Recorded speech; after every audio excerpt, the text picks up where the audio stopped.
19 de junio de 1982, el buque británico Canberra arribó al muelle de Puerto Madryn con más de 4.000 soldados argentinos que volvían de la guerra desconociendo su destino. La idea de los militares era que volvieran a Buenos Aires sin que nadie se entere, pero la ciudadanía ya los estaba esperando en las calles. Buen día. ¿Me das media docena de tortas fritas, por favor? Sí, por supuesto. Cuando se produce el fin de la guerra y se comienza a planificar el regreso de los soldados, esos operativos de retorno se dieron en diferentes puertos patagónicos. El más importante por la relevancia que tuvo fue el puerto de nuestra ciudad, ¿sí? Puerto Madryn tiene condiciones en su puerto, condiciones naturales muy favorables para el arribo de buques de gran tamaño, ¿no? Y eso fue lo que sucedió cuando se produce la llegada del buque Canberra el 19 de junio del 82. Todavía no había pasado una semana, digamos, de la capitulación argentina. Uno de los recuerdos más tristes que yo tengo grabado es cuando bajaron la bandera, el pabellón nuestro del mástil y subieron la bandera inglesa. Eso fue el 14 de junio, Natal. Después de eso ya entramos en calidad de prisioneros. Nos subieron al barco, nos tenían ahí. Estuvimos un día dando vuelta ahí sin irnos de la proximidad de la isla, porque ellos no sabían a dónde iban a ir. Primero nos dijeron que nos iban a llevar a la isla Ascensión, después que nos iban a llevar a Inglaterra, después que nos iban a llevar a Uruguay, y después al día de que estábamos ahí arriba, con un soldado argentino que hablaba perfectamente inglés, iban recorriendo los distintos niveles y nos informaron de que habían recibido autorización para ingresar a un puerto argentino y que nos iban a traer a mano. Entonces ahí como que nos relajamos. Porque, o sea, el panorama de ir a otro lado, qué sé yo. Muchas películas que uno había visto, digamos, pensaba en cualquier cosa. Nosotros nos enteramos por intermedio de Radio Colonia, Uruguay.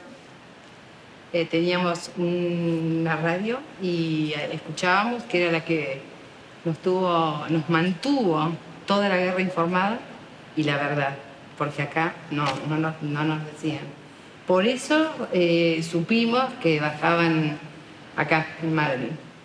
Ese día quedó registrado en la memoria social, en la memoria colectiva, como el día que Madryn se quedó sin pan, porque se dio una situación, digamos, que escapó de alguna manera, ¿no? a las expectativas y a la planificación que el gobierno militar había hecho de ese operativo de regreso, que era aislar a los soldados del contacto con la población.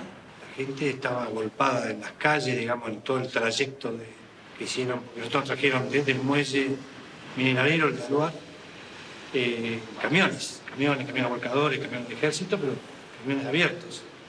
Así que todo a lo largo del camino, desde ahí hasta la barraca Lauce, fue toda la gente agolpada en la calle. ¿Sí? ¿Cómo fue ese encuentro con los soldados? Hermoso.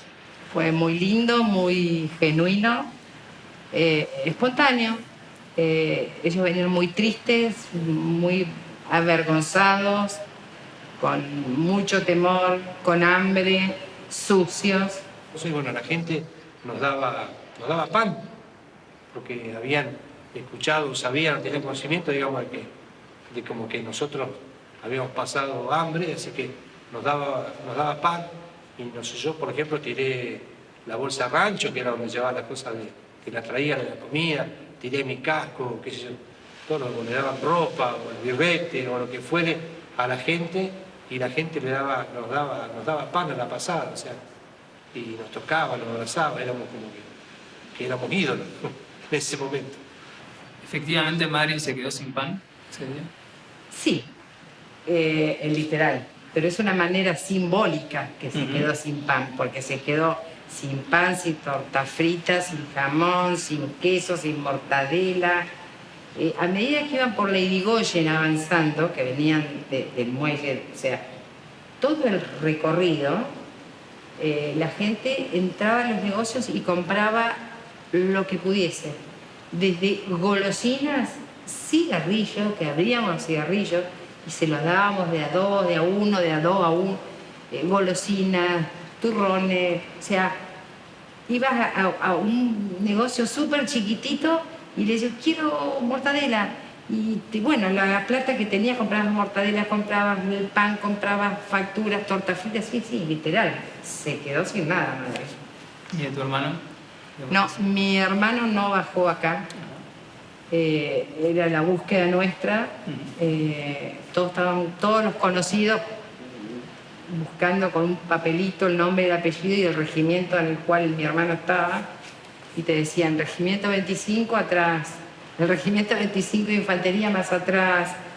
En realidad, hasta que dimos con el regimiento 25 de infantería, pero mi hermano no, a mi hermano lo habían bajado, después nos enteramos, porque no tenías información de ningún tipo, que a mi hermano lo habían bajado en Punta Quilla, lo habían pasado a un barco, porque lo llevaban a Buenos Aires porque estaba quemado. También podemos pensar que ese operativo, la llegada del Canberra, fue el primero que se dio en nuestra ciudad, no fue el único, pero sí que frente a semejante desborde, por lo menos en la mirada de los militares, ¿no? Lo que sucedió con los operativos posteriores, donde también llegaron buques británicos, fue un aislamiento mucho más grande. En todos los demás lugares, como que después de acá, cuando nos íbamos, esperábamos que cuando llegáramos a Trelew, cuando llegáramos a Comodoro Rivadavia, que fueron dos lugares, y no, en ningún lado no esperaba nadie. O sea, fue como que... Entonces, bueno, un poco ahí sentimos, digamos, como que la gente sentía un poco, como que nos cargaba un poco de la culpa del resultado de lo que había sido la guerra. La historia mostró, lamentablemente, ¿no?, que lo que en general nosotros llamamos desmalvinización, que es la política del ocultamiento de los soldados, era realmente una planificación, ¿no? O sea, no fue azaroso, digamos, nada de lo que sucedió después, y que empezaba a mostrar, ¿no? Cuando uno rastrea la posguerra y lo que sucede, uno, digamos, empieza a encontrar en estos hitos algunos puntos de esa desmalvinización que después se mantuvo durante tantos años. Quizás el tiempo le está dando el justo lugar que se merece, o se está valorando lo que fue realmente con los años. Lo que pasa es que, bueno, los mortales, los tiempos de la historia no superan.